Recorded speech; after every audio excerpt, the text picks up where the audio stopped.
Hey, everybody. Welcome back to another session of Read Aloud of The Lion, the Witch, and the Wardrobe. This is part two. Hopefully, you noticed that from the title of the video.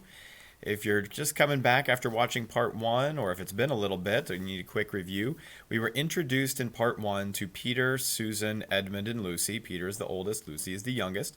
And during World War II, they were sent to live with a professor in a large mansion, kind of out in the middle of nowhere to keep them safe from the bombings that the Nazis were doing. And while they were there, as they were exploring the house on one of the first days, Lucy, again the youngest, ended up checking out what was inside of a wardrobe, kind of like a big freestanding closet piece of furniture.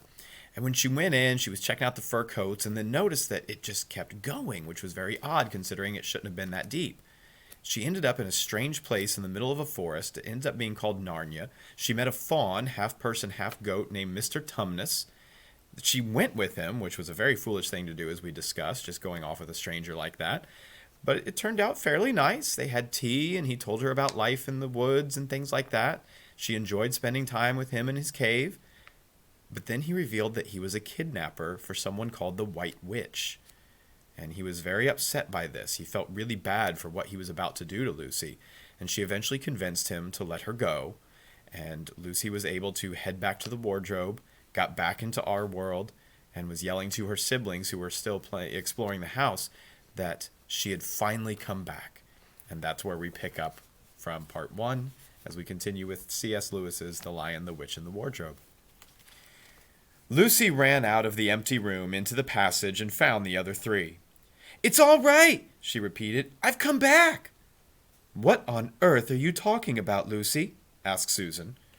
"Why," said Lucy in amazement, "haven't you all been wondering where I was?" "Ah, so you've been hiding, have you?" said Peter. "Poor old Lou, hiding and nobody noticed. You'll have to hide longer than that if you want people to start looking for you." "But I've been away for hours and hours," said Lucy. The others all stared at one another. "Batty," said Edmund, tapping his head. "She's quite crazy." "What do you mean, Lou?" asked Peter. "Just what I said. It was after breakfast, and when I went into the wardrobe, and I've been away for hours and hours, and had tea, and all sorts of things have happened." "Don't be silly, Lucy," said Susan. "We've only just come out of that room a moment ago, and you were there then." "Oh, she's not being silly at all," said Peter. "She's just making up a story for fun, aren't you, Lou? And why shouldn't she?" "No, Peter, I'm not. I think it's a magic wardrobe. There's a wood inside, and it's snowing, and there's a faun, and a witch, and it's called Narnia. Come and see." The others did not know what to think, but Lucy was so excited that they all went back with her into the room. She rushed ahead of them, flung open the door of the wardrobe, and cried, "Now go in and see for yourselves." "Why, you goose," said Susan, putting her head inside and pulling the fur coats apart.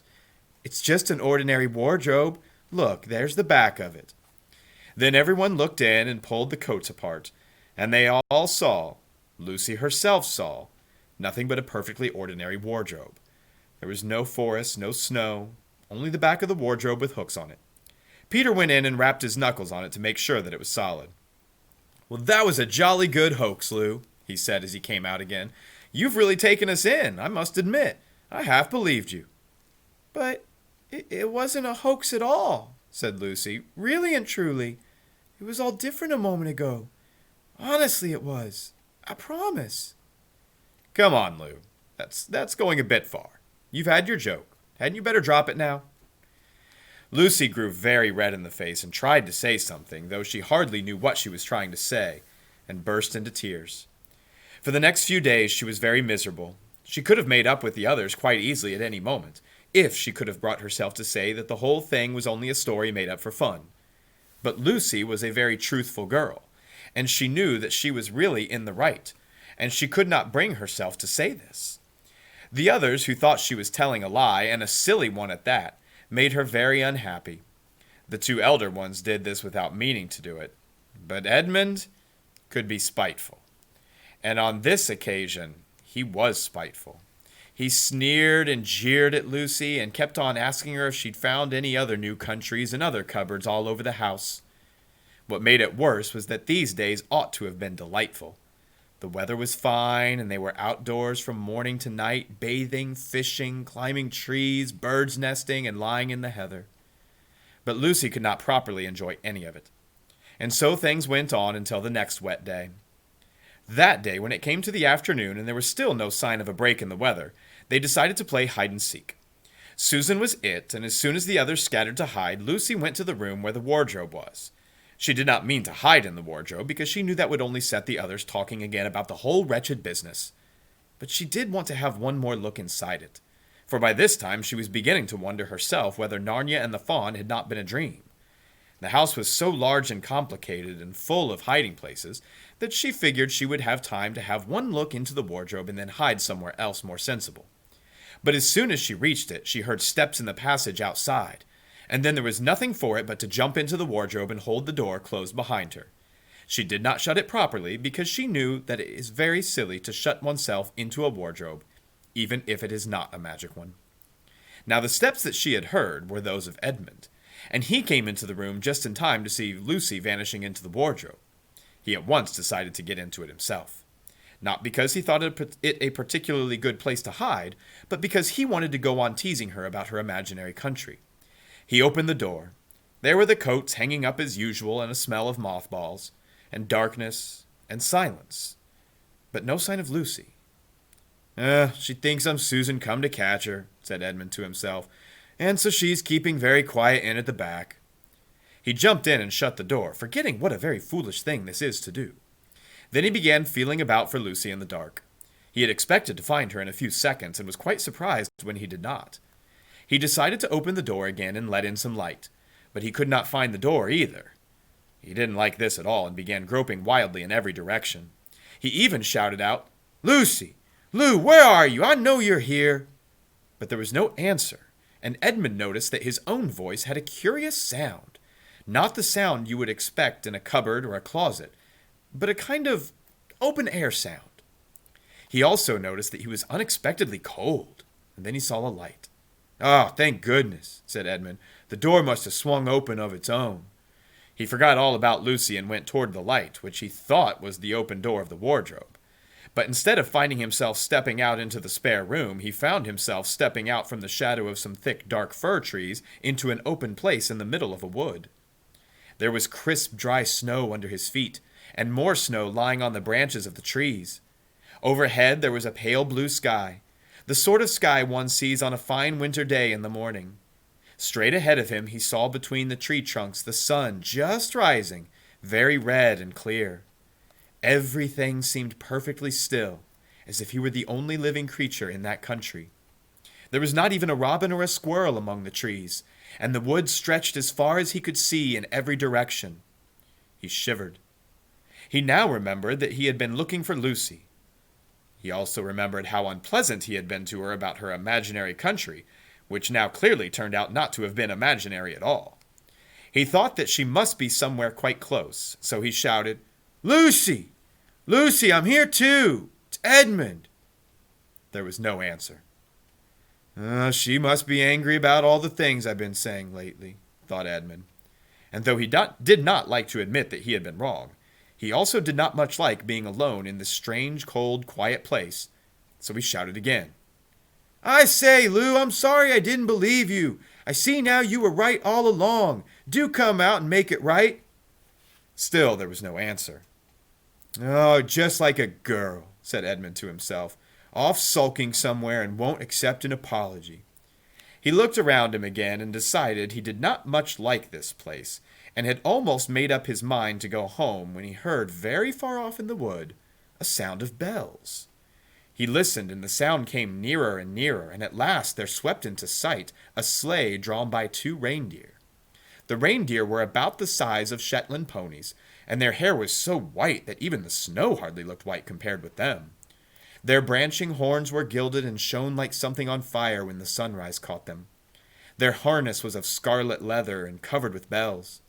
On the sleigh, driving the reindeer, sat a fat dwarf who would have been about 3 feet high if he had been standing.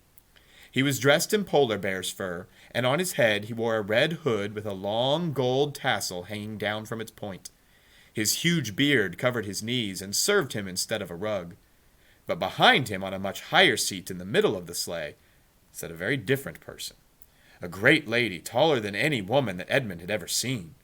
She was also covered in white fur up to her throat and held a long, straight golden wand in her right hand and wore a golden crown on her head.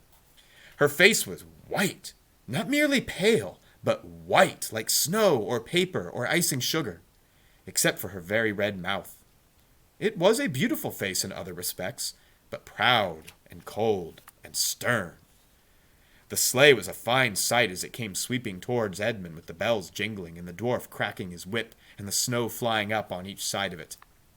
"Stop!" said the lady, and the dwarf pulled the reindeer up so sharp that they almost sat down. Then they recovered themselves and stood chomping their bits and blowing. In the frosty air, the breath coming out of their nostrils looked like smoke. "And what, pray tell, are you?" said the lady, looking hard at Edmund. My name's Edmund," said Edmund rather awkwardly. He did not like the way she looked at him. The lady frowned. "Is that how you address a queen?" she asked, looking sterner than ever. "I beg your pardon, your majesty. I didn't know." "Not know the Queen of Narnia?" cried she. "Ha! You shall know us better hereafter. But I repeat, what are you?"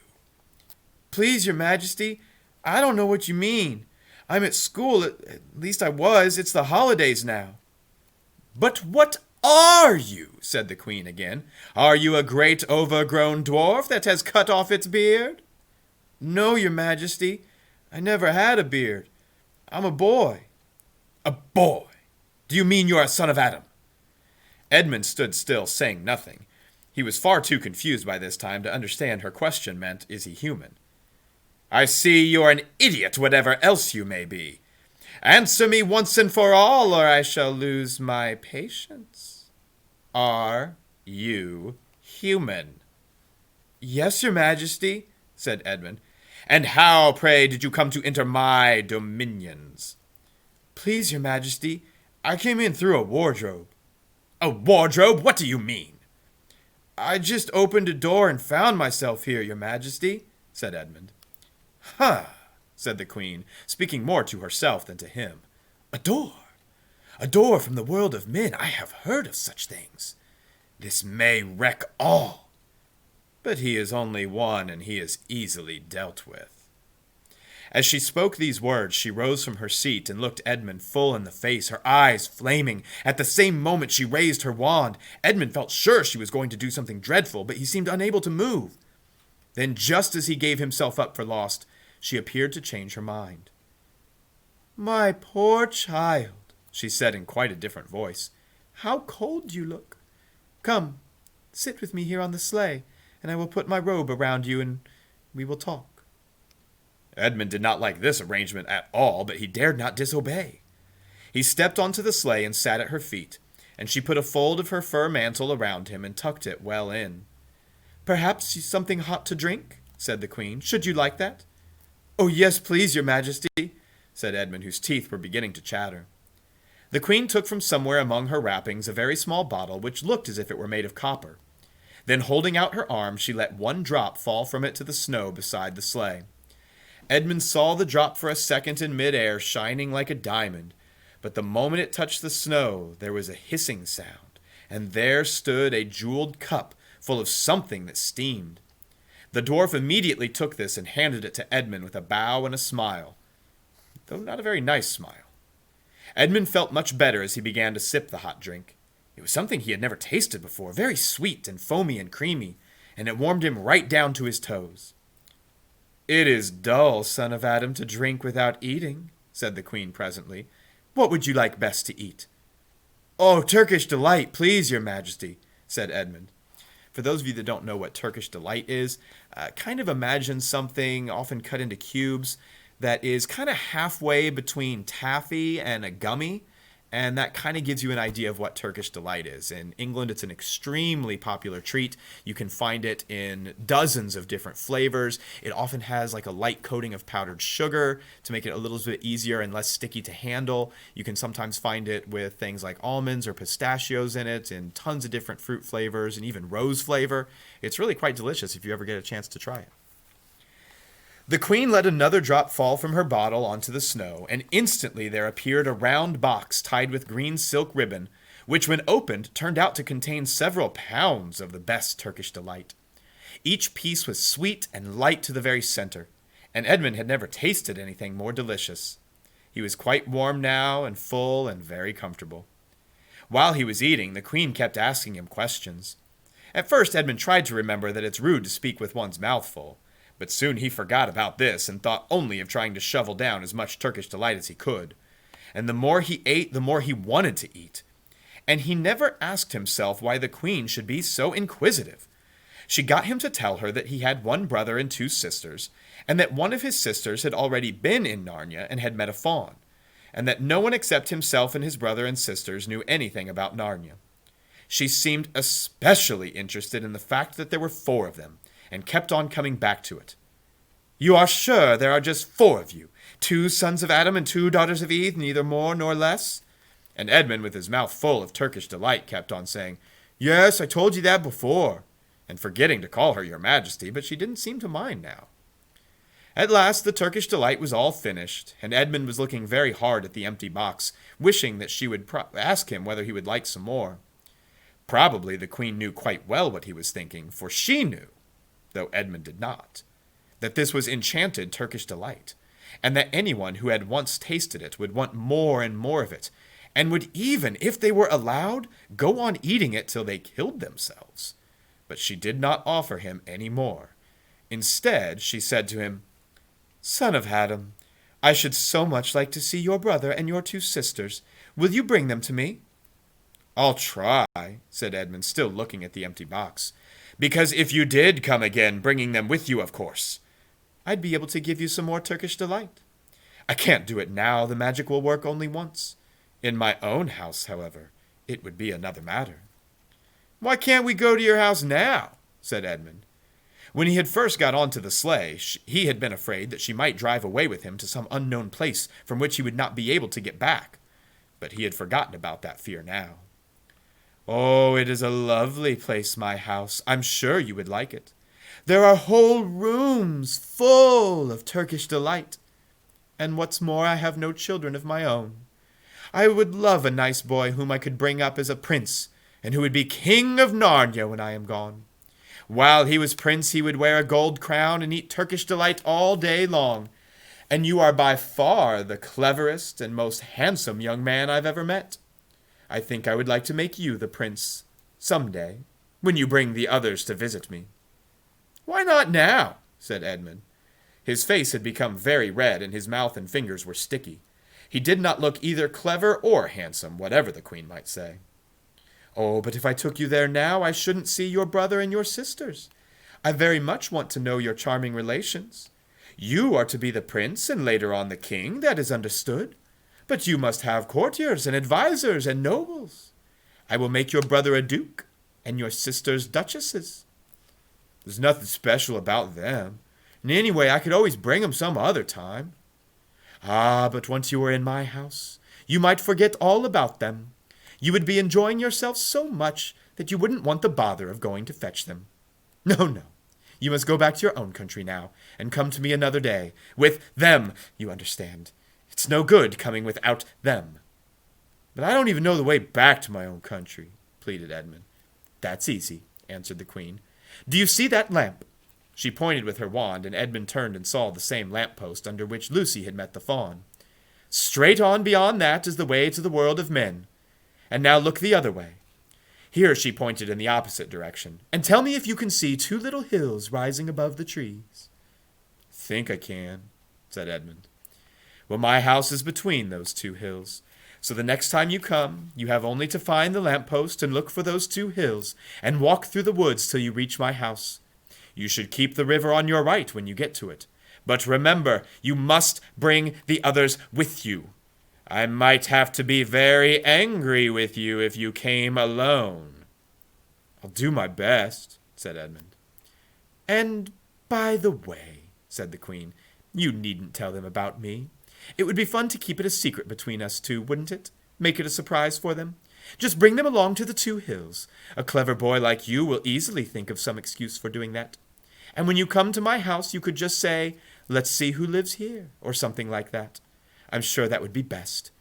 If your sister has met one of the fawns, she may have heard strange stories about me. Nasty stories that might make her afraid to come to me. Fawns will say anything, you know. And now, please, please, said Edmund suddenly, please couldn't I have just one piece of Turkish Delight to eat on the way home?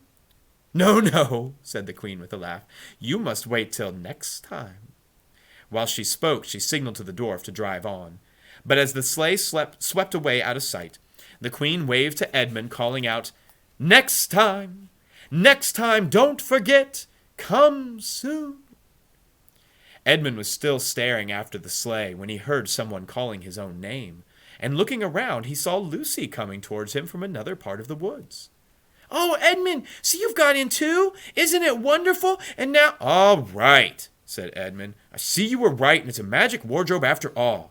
I'll say I'm sorry if you like, but where on earth have you been all this time? I've been looking for you everywhere. Well, if I'd known you'd got in, I'd have waited for you, said Lucy, who was too happy and excited to notice how snappishly Edmund spoke, or how flushed and strange his face was. I've been having lunch with dear Mr. Tumnus the Fawn, and he's very well, and the White Witch has done nothing to him for letting me go, so he thinks she couldn't have found out, and perhaps everything's going to be all right after all. The White Witch? Who's she? Well, she's a perfectly terrible person, said Lucy. She calls herself the Queen of Narnia, though she has no right to be queen at all. And all the fauns and dryads and naiads and dwarves and animals, at least all the good ones, simply hate her. And she can turn people into stone and do all kinds of horrible things. And she's made a magic so that it's always winter in Narnia. Always winter, but it never gets to be Christmas. And she drives about on a sleigh drawn by reindeer with a wand in her hand and a crown on her head. Edmund was already feeling uncomfortable from having eaten too many sweets.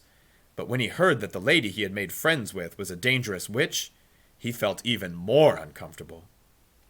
But he still wanted to taste that Turkish Delight again, more than he wanted anything else. Who told you all that stuff about the White Witch? Mr. Tumnus the Fawn, said Lucy. You can't always believe what fawns say, said Edmund, trying to sound as if he knew far more about them than Lucy. Who said so? Asked Lucy. Everyone knows it. Ask anybody you like. But it's pretty poor sport standing around here in the snow. Let's go home. Oh, yes, let's. Edmund, I'm so glad you got in too. The others will have to believe in Narnia now that both of us have been there. What fun it will be. But Edmund secretly thought that it would not be as good fun for him as for her.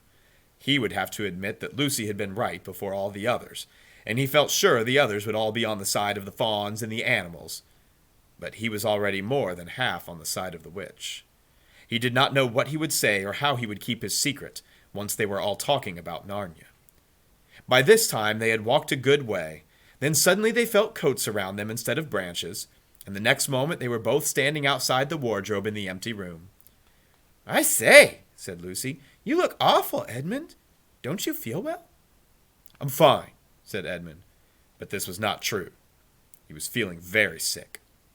Well, come on then, said Lucy. Let's find the others. What a lot we shall have to tell them, and what wonderful adventures we shall have now that we're all in it together. And that's where we're going to stop now for part 2.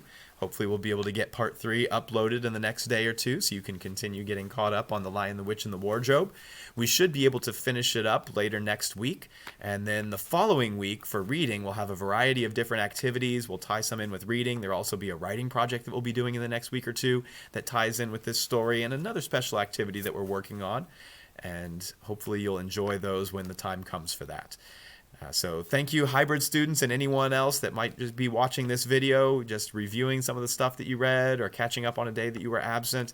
I really do appreciate you stopping by and watching the video and hearing some more of one of my favorites, The Lion, the Witch, and the Wardrobe. And we'll see how things play out with part 3, seeing what's going to happen with Peter and Susan now that both Lucy and Edmund will be saying that Narnia is real. Until then, have a great night or a great morning, depending on when you watch this. And we'll see you next time. Bye.